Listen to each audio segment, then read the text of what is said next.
Welcome. आज हम करने वाले हैं एनपीटीईएल का assignment number 2 of the subject heat transfer. So start करते हैं विद द फर्स्ट क्वेश्चन। तो उन्होंने क्या बोला है, critical thickness of insulation for a pipe. तो पाइप के लिए क्रिटिकल थिकनेस बोलना बराबर नहीं होगा, critical insulation of thickness for the pipe. तो हम रेडियस निकालते हैं। Critical radius of insulation is given by K/H for cylinder and for sphere it is 2 Kc/H। ठीक है, तो क्रिटिकल रेडियस बोलना चाहिए था उन्होंने। So answer is K/H for a pipe. And the unit of heat transfer resistance is, तो plane whole के case में रेजिस्टेंस कैसे रहता है, L/K। Resistance is given bye L/K। L as a unit of meter, K as a unit of watt per meter Kelvin and A as a unit of meter square। तो ये metre और metre square cancel, ये metre cancel, तो it is kelvin per metre. तो D is a correct answer. Sorry,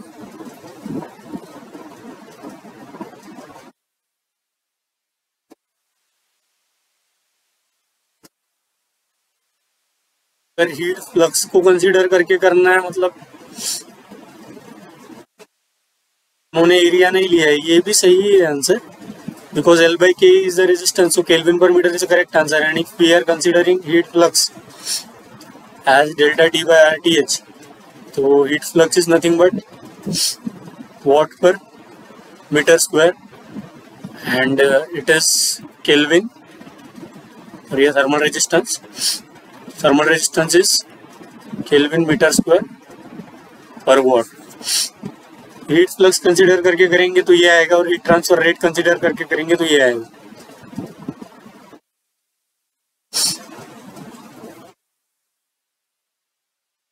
एक 10 mm diameter का electrical conductor है। Suppose this is electrical conductor having dia 10 mm, so radius is 5 mm, और insulation लगाया है जिसकी थिकनेस है 2 mm, सो दिस इज से 2 mm। तो outer radius is 7 mm and conductivity of insulation, that is insulator material की conductivity है 0.08 watt per metre kelvin. Coefficient, convection coefficient at insulation surfaces, that is H is equal to 10। तो critical radius क्या आ जाएगा, 0.08 by 10, so it is 8 mm। और हमें पता है कि रेडियस, हीट ट्रांसफर रेट और रेजिस्टेंस। तो हीट ट्रांसफर रेट क्या होता है, इट वेरीज लाइक दिस, मतलब क्रिटिकल रेडियस तक इंक्रीज करता है, बाद में डिक्रीज करता है। और थर्मल रेजिस्टेंस क्रिटिकल रेडियस पर मिनिमम हो जाता है, बाद में बढ़ने लगता है। सो it is for thermal resistance, it is for heat transfer rate. तो हमारा क्रिटिकल रेडियस क्या है, is more than outer radius. जो हमारा आउटर रेडियस है उससे क्रिटिकल रेडियस ज़्यादा है। तो अगर हम अगर हम फर्दर ऐड करेंगे इंसुलेशन 8 mm तक, तो हीट ट्रांसफर रेट बढ़ेगा और थर्मल रेजिस्टेंस कम होगा। लेकिन 8 mm के बाद क्या होगा कि हीट ट्रांसफर रेट कम होने लगेगा और थर्मल रेजिस्टेंस बढ़ने लगेगा। तो increase heat loss to maximum and then decrease. तो C is the correct answer. वो प्लेट है जिनकी थिकनेस है equal and cross section area है दोनों का ए, मतलब इस डायरेक्शन में ऐसे एक्सटेंड कर रहा होगा प्लेट कुछ। तो ये जो क्रॉस सेक्शन एरिया है, this is nothing but A. और क्या दिया उन्होंने, thermal conductivity of the plate is K and 2K, then effective conductivity of the composite is. तो इफेक्टिव कंडक्टिविटी कैसे निकालेंगे, तो हीट ट्रांसफर रेट तो दोनों में, मतलब इनिशियली और फाइनल केस में सेम ही रहेगा। और फाइनली जो जिसकी मतलब इक्विवेलेंट थर्मल कंडक्टिविटी से K ही है, तो उसकी थिकनेस क्या हो जाएगी 2T। Equivalent thermal conductivity is K and cross sectional area उसका भी यही रहेगा। तो हम जानते हैं कि heat transfer rate is nothing but delta T upon R thermal. तो इक्विवेलेंट के लिए क्या हो जाएगा, डेल्टा T मतलब it is TI T O, तो ये डेल्टा टी भी सेम ही रहेगा, मतलब टी और टी ओ चेंज नहीं होने वाला है। And it is L thermal is L equivalent by K equivalent into A equivalent, it is thermal resistance. So delta T L equivalent is 2T K E into ए। तो ये तो हो गया Q when we are considering equivalent, और Q individual consider कर रहे हैं तो it is T i minus T o, that is delta T. इसका थर्मल रेजिस्टेंस क्या आएगा, T बाई के प्लस इसका क्या आएगा, T बाई 2K। तो delta T is equal to it's 2 तो 3T by 2K, it is Q। इसको इसके साथ इक्वेट कर देंगे, इट इज 2T बाई के into A, 3T by 2K and 2 by के इंटू ए। टी गेट कैंसल, ए cancel हो जाएगा, तो 2K by 3 is equal to के ई बाई 2, तो K e is equal to 4K by 3। B is the correct answer for this. Series में है ना, तो हीट ट्रांसफर रेट तो सेम ही रहेगा, बिकॉज इन सीरीज मतलब इलेक्ट्रिकल वाले केस में करंट फ्लो सेम रहता है ना सीरीज में, और टेम्परेचर डिफरेंस बदलता है, तो यहाँ पर हीट फ्लो सेम रहेगा और यहाँ पर टेम्परेचर डिफरेंस चेंज होगा। ठीक है,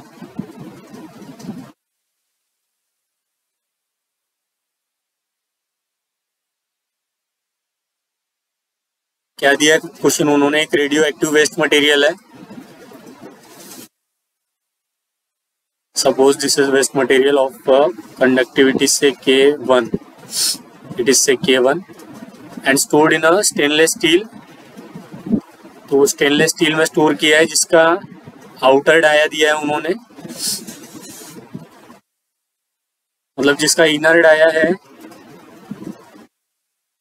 ये इसके आउटर डाया के बराबर, that is nothing but 1 metre, and outer dia दिया है उन्होंने 1.2 मीटर स्टेनलेस स्टील का।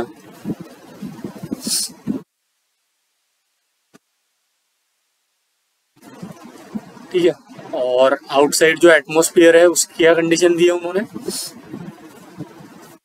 T infinity is 25 degree Celsius, और बाहर है वाटर, और H की वैल्यू दी है उन्होंने 1000 वाट पर मीटर स्क्वायर केल्विन। और ये जो इनसाइड में जो ये जो वेस्ट है रेडियो एक्टिव वेस्ट, वो कितनी हीट जनरेट कर रहा है, it is generating heat at a rate of 2 × 10⁵ watt per metre cube. Volumetric heat generation rate दिए रखा है, और end of a cylindrical assembly are insulated so that heat transfer occur in radial direction only. तो heat transfer क्या हो रहा है, बस रेडियली हो रहा है, मतलब ये वाले जो फेसेस है उनको इंसुलेट कर दिया है ताकि हीट ट्रांसफर क्या हो जाए, सिर्फ 1 dimensional, that is heat transfer is taking place only in a radial direction. तो इस सिचुएशन के लिए steady state temperature difference at the centre, इस वेस्ट मटेरियल के सेंटर पर क्या स्टेडी स्टेट टेम्परेचर डिफरेंस होगा वो पूछ रहे हैं। तो यहाँ पर जो हीट जनरेट हो रही है, ठीक है, तो ये तो इतनी जनरेट हो रही है, और स्टेडी स्टेट में क्या होगा, जितनी हीट जनरेट हो रही है उतनी हीट बाहर जाएगी, that is Q generated into volume of 1 is nothing but Q, that is moving out of the body. ठीक है, तो it is 2 × 10⁵, and V1 is π/4 and D1 square, D1 is nothing but 1, ये दिया है उन्होंने, into L। Suppose L is a length, and Q out क्या आ जाएगा, सपोज ये जो आउटर सरफेस पे टेम्परेचर है that is nothing but TO, and ये बाहर वाला टेम्परेचर है T इंफिनिटी, तो TO minus T infinity is equal to ये वाले सिलेंडर का थर्मल रेजिस्टेंस और आउटसाइड वाला कन्वेक्टिव रेजिस्टेंस, वो दोनों का sum, because they are in series. तो it is ln RO/RI by 2 pi K steel into L plus 1/H A, मतलब 2 पाई RO इंटू L। तो इसको सॉल्व करेंगे हम, 2 × 10⁵ into π/4 into L, TO minus T infinity is 25, ln RO is nothing but 1.2, it is 1, 2 pi K steel की value है यहाँ पर 15 plus 1/2 pi RO की वैल्यू है 1.2, नो RO की वैल्यू है 1.2 डिवाइड बाई 2। ये RO बाय RO को मतलब RO बाय RI को 2 से मल्टीप्लाई कर दिया तो ये DO बाई DI हो जाएगा। तो हमने यहाँ DO बाई DI की वैल्यू सब्सटीट्यूट की है। It is 2 pi 1.2 by 2। RO की वैल्यू हो गई, इट इज 1 बाई HA होता है। Convective resistance is nothing but 1 by HA। तो इंटू H इज 1000 L। तो यहाँ से सॉल्व करेंगे तो T0 की वैल्यू क्या निकल के आएगी, ये इक्वेशन सॉल्व करने के बाद इट इज 300 एंड मैंने कैलकुलेट करके रखी है। सो it is 370.53। It is in degree Celsius. तो ये तो आ गई T0 की वैल्यू। तो अभी T0 आ गया तो हमें सेंटर पर क्या टेम्परेचर होगा दैट इज Ti वो निकालना है। तो उसके लिए क्या करना पड़ेगा, हमें जनरल कंडक्शन इक्वेशन सॉल्व करना पड़ेगा।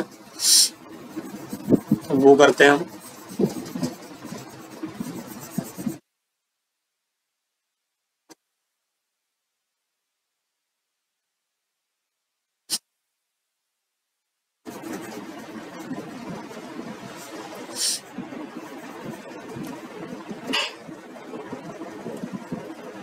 तो वन डायमेंशनल केस के लिए सिलेंड्रिकल कोऑर्डिनेट में कंडक्शन इक्वेशन कैसा आता है, 1/r d/dr r dt/dr plus with heat generation वाले केस में इट इज लाइक दिस। तो ये है one dimensional conduction equation for cylindrical coordinates. तो इसको सॉल्व करेंगे हम।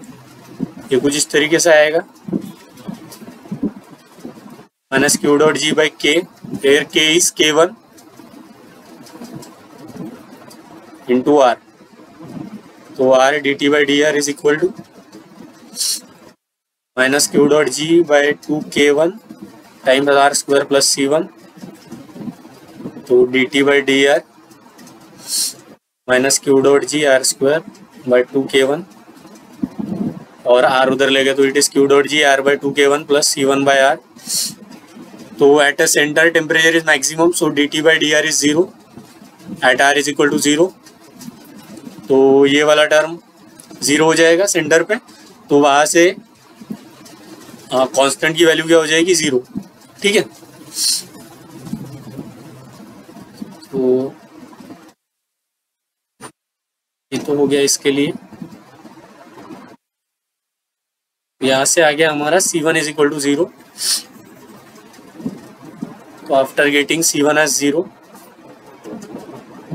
dt by dr minus q dot g r by 2k1। तो t is equal to minus q dot g r square by 4k1 plus some constant say c। तो at मतलब r is equal to 0 पर temperature की value क्या है, Ti। So it is Ti 0 plus c। तो c की value आ जाएगी Ti बिकॉज मिड पर मतलब eight r is equal to 0 temperature is Ti।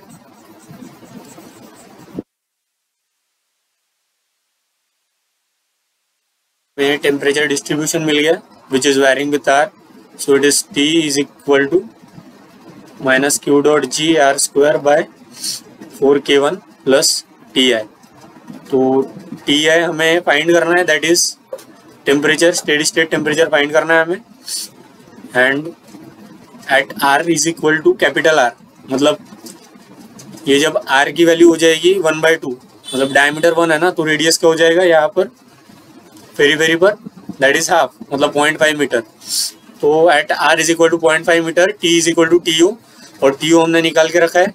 तो it is minus q dot g into 0.5 square 4 into k1 is 20 plus Ti, it is minus. तो after solving Ti is coming as 995 degree Celsius. तो kelvin में पूछा है उन्होंने, तो it is 1268 kelvin. तो C is a correct answer. Which one should not be done to reduce the contact resistance. So contact resistance reduce करने के लिए क्या नहीं करना चाहिए। तो apply pressure at the contact plane of the two material, pressure apply करेंगे तो कॉन्टैक्ट रेजिस्टेंस कम होता है, तो ये तो करना चाहिए। And make the surfaces smooth as much as possible, तो ये भी करना चाहिए। अगर सरफेस स्मूथ रहेंगे तो उनके बीच में जो गैप रहेगी वो कम रहेगी, तो वहाँ पर फ्लूइड जो रहेगा वो कम रहेगा, ठीक है, तो कॉन्टैक्ट रेजिस्टेंस भी कम रहेगा। And replace the air trap between the two surface by oil with a high thermal conductivity, ये भी सही है। अगर जो गैप में एयर फंसी है या जो भी गैसेस फंसी है उसको हम हाई थर्मल कंडक्टिविटी वाले फ्लूइड से रिप्लेस करेंगे तो कॉन्टैक्ट रेजिस्टेंस क्या हो जाएगा, कम। तो ये तीनों चीज़ें तो करनी चाहिए, मतलब क्या बच गया, डी, ये हमें नहीं करना चाहिए। अगर तो एयर फंसी है उसको हम किसी ऐसे फ्लूइड से रिप्लेस करते हैं जिसकी थर्मल कंडक्टिविटी एयर से भी कम है, तो कॉन्टैक्ट रेजिस्टेंस क्या हो जाएगा, बढ़ जाएगा कम होने के बदले। तो D is the correct answer for this. Term parameter analysis is for transient heat conduction is essentially valid for bio number less than 0.1. So it is true. When bio number is less than 0.1, then lumped parameter analysis is valid. Bio number is a ratio of internal conduction resistance to external convection resistance. That is conductive resistance in solid to convective resistance in fluid. So A is the correct answer for this. And it is represented by HL by K, where L is a characteristic length, K is the thermal conductivity of the fluid, or H is a convection coefficient of external fluid. It is thermal conductivity of solid. शायद fluid बोला था मैंने, solid की है। The time constant of any general system can be represented as a product of two parameters, namely capacitance of the system and resistance of the system. तो ये सही है।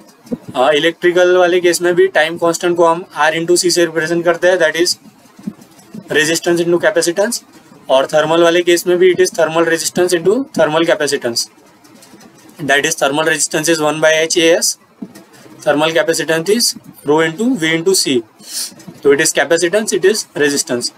तो ये हो गया थर्मल, ये हो गया electrical. So this statement is true. It is well known that transient heat conduction problem are commonly encountered in various engineering problem. Transient heat conduction means temperature is varying with the time along with the space. So therefore it can be safely said that the thermal response of the thin metallic laminate being bonded using a high power laser source is not a transient heat conduction problem.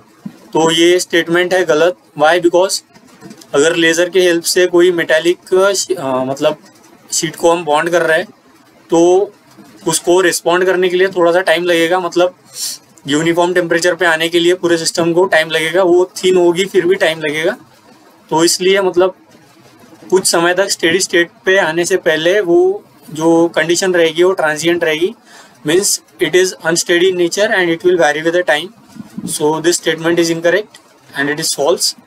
So B is the correct answer, and thanks for watching.